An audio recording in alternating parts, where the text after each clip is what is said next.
आज उज्बेकिस्तान का independence day है। कल किर्गिस्तान का राष्ट्रीय दिवस था। इस अवसर पर मैं दोनों लीडर्स को बधाई और शुभकामनाएं देता हूं। एक्सेलेंसी, पिछले 24 वर्षों में एससीओ का पूरे यूरेशिया क्षेत्र की एक्सटेंडेड फैमिली को जोड़ने में बहुत महत्वपूर्ण योगदान रहा। भारत ने एक सक्रिय सदस्य के रूप में हमेशा कंस्ट्रक्टिव और सकारात्मक भूमिका निभाई है। एससीओ को लेकर भारत की सोच और नीति 3 मुख्य स्तंभों पर आधारित है। एससीओ, एस सिक्योरिटी, सी कनेक्टिविटी, ओ अपॉर्चुनिटी। पहले स्तंभ एस यानी सिक्योरिटी के संदर्भ में मैं कहना चाहता हूं कि सुरक्षा, शांति और स्थिरता किसी भी देश के विकास का आधार है। किंतु इस मार्ग में आतंकवाद, अलगाववाद और अतिवाद बड़ी चुनौतियां हैं। आतंकवाद सिर्फ किसी देश की सुरक्षा ही नहीं, बल्कि पूरी मानवता के लिए एक साझा चुनौती है। कोई देश, कोई समाज, कोई नागरिक अपने आप को इससे सुरक्षित नहीं समझ सकता। इसलिए आतंकवाद से लड़ाई में भारत ने एकजुटता पर बल दिया। इसमें एससीओ रेड्स की बहुत महत्वपूर्ण भूमिका रही। इस वर्ष भारत ने जॉइंट इंफॉर्मेशन ऑपरेशन को लीड करते हुए अल कायदा और इससे जुड़े आतंकी संगठनों से लड़ने का इनिशिएटिव किया। हमने रेडिकलाइजेशन के विरुद्ध समन्वय बढ़ाने और मिलकर कदम उठाने का भी प्रस्ताव रखा। टेरर फाइनेंसिंग के खिलाफ आवाज उठाई। इसमें मेरे समर्थन के लिए मैं आभार व्यक्त करता हूं। एक्सेलेंसी, भारत पिछले 4 दशकों से निर्मम आतंकवाद का दंश झेल रहा है।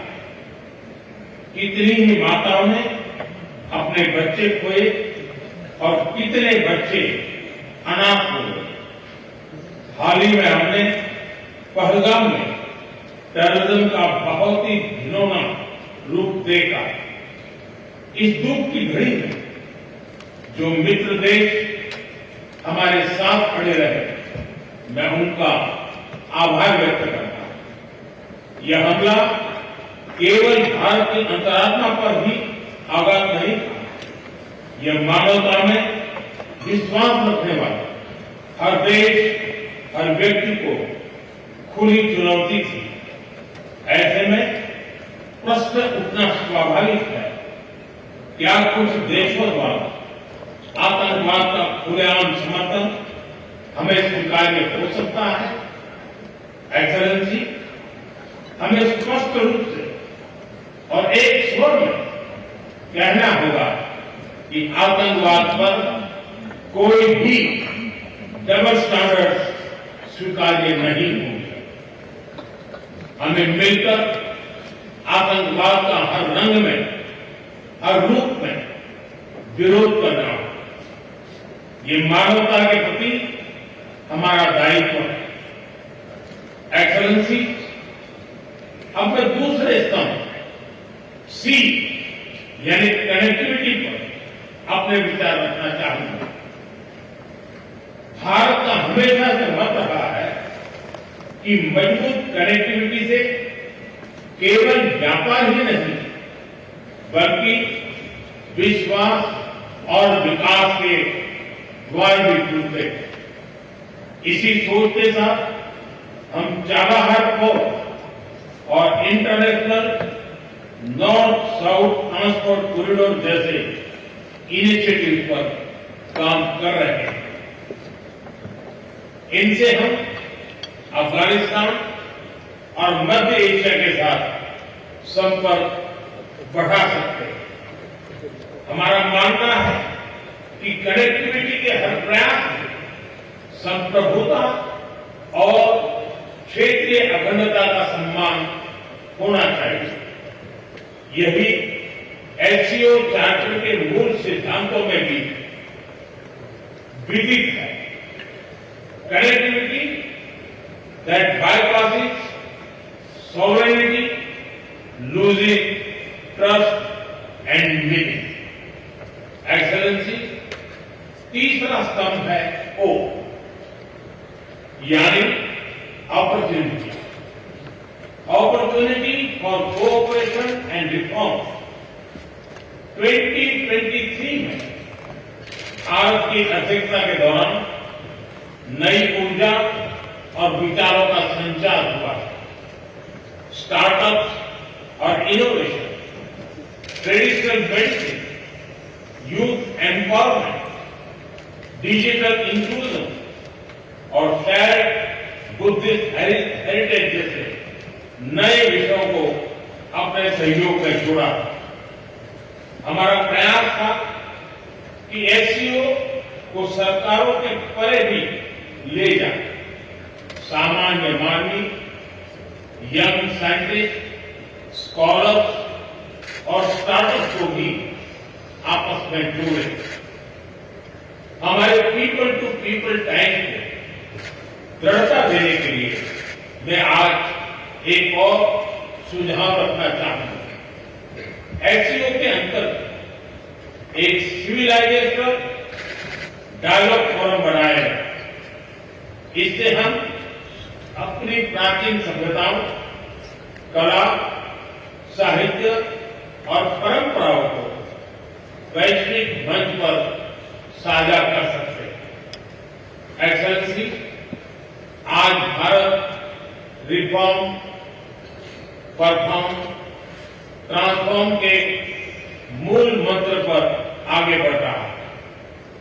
कोविड हो या वैश्विक आर्थिक अस्थिरता, हमने हर चुनौती को अवसर में बदलने का प्रयास किया है। हम लगातार वाइड रेंजिंग रिफॉर्म्स पर काम कर रहे हैं। इसे देश में विकास के साथ साथ अंतर्राष्ट्रीय सहयोग के लिए भी नए अवसर खुल रहे हैं। मैं आप सभी को भारत की विकास यात्रा से जुड़ने के लिए आमंत्रित करता हूं। एक्सेलेंसी, यह खुशी की बात है कि एससीओ भी समय के अनुरूप इवॉल्व हो रहा है। ऑर्गेनाइज्ड क्राइम, ड्रग ट्रैफिकिंग और साइबर सिक्योरिटी जैसे समकालीन चुनौतियों से निपटने के लिए 4 नए केंद्र बनाए जा रहे हैं।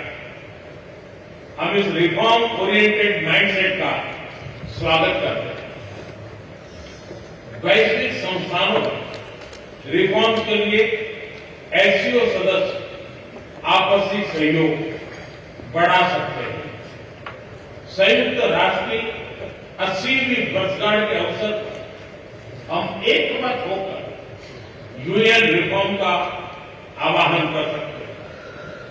ग्लोबल साउथ की आकांक्षाओं को आउटडेटेड फ्रेमवर्क में कैद रखना भावी पीढ़ियों के प्रति घोर अन्याय है। नई पीढ़ी के बहुरंगी सपनों को हम पुराने जमाने की ब्लैक एंड व्हाइट स्क्रीन पर नहीं दिखा सकते। स्क्रीन बदलने की होगी। एचसीओ मल्टीलेटरलिज्म और इंक्लूसिव वर्ल्ड ऑर्डर का मार्गदर्शक बन सकता है। मुझे खुशी है इस महत्वपूर्ण विषय पर आज एक स्टेटमेंट जारी किया जा रहा है। एक्सेलेंसी, हम सभी पार्टनर्स के साथ समन्वय और सहयोग के साथ आगे बढ़ रहे हैं। मैं एससीओ के अगले अध्यक्ष किर्गिस्तान के राष्ट्रपति और मेरे मित्र प्रेसिडेंट जपारोव को शुभकामनाएं देता हूं। बहुत बहुत धन्यवाद।